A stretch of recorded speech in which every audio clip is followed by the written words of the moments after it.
Au Sénat congolais, des accusations explosives ont été portées contre le président rwandais Paul Kagame. Il aurait orchestré un complot visant à assassiner le président congolais Félix Tshisekedi. Une déclaration qui, si elle se confirme, pourrait radicalement transformer la dynamique déjà explosive entre les deux pays. Retour sur les faits, les tensions historiques et les implications potentielles de cette révélation. Depuis plusieurs années, les relations entre la République démocratique du Congo et le Rwanda sont au plus bas.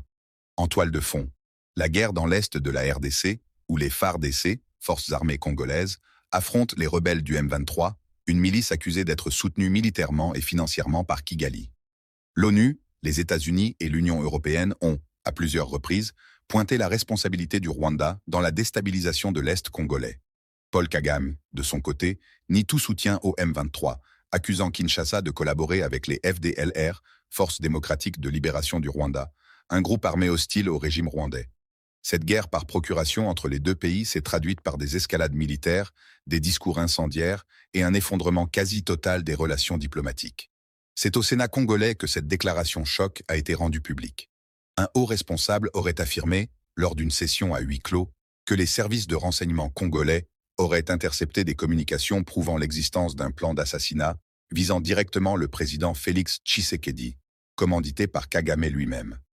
Les détails exacts du complot n'ont pas été rendus publics, mais selon certaines sources parlementaires, il s'agirait d'un plan impliquant des éléments infiltrés et visant à éliminer Tshisekedi lors de ses déplacements dans l'est du pays. Certains médias congolais parlent également de l'implication d'agents doubles et de contacts dans l'appareil sécuritaire congolais. Tshisekedi ciblé, un président en guerre.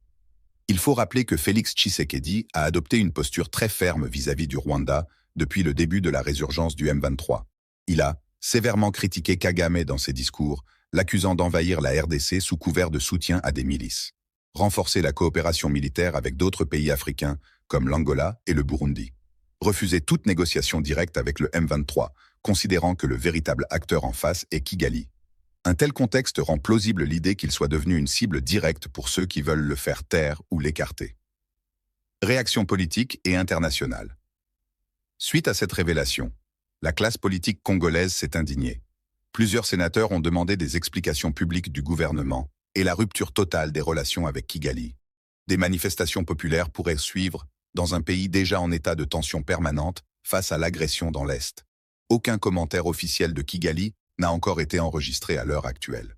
Le silence du régime rwandais, souvent maître dans la communication de crise, alimente les soupçons.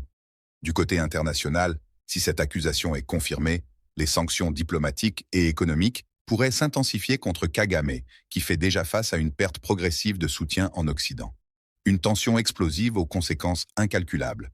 Si ce complot est avéré, cela pourrait justifier une offensive militaire directe de la RDC contre le Rwanda, entraîner l'implication de puissances régionales et même de l'Union africaine, plonger les Grands Lacs dans une guerre ouverte entre États, ce qui serait une première depuis la fin des grandes guerres congolaises au début des années 2000. La révélation d'un complot d'assassinat d'un chef d'État par un autre marque un point de non-retour diplomatique. Dans les jours à venir, la RDC pourrait prendre des mesures drastiques.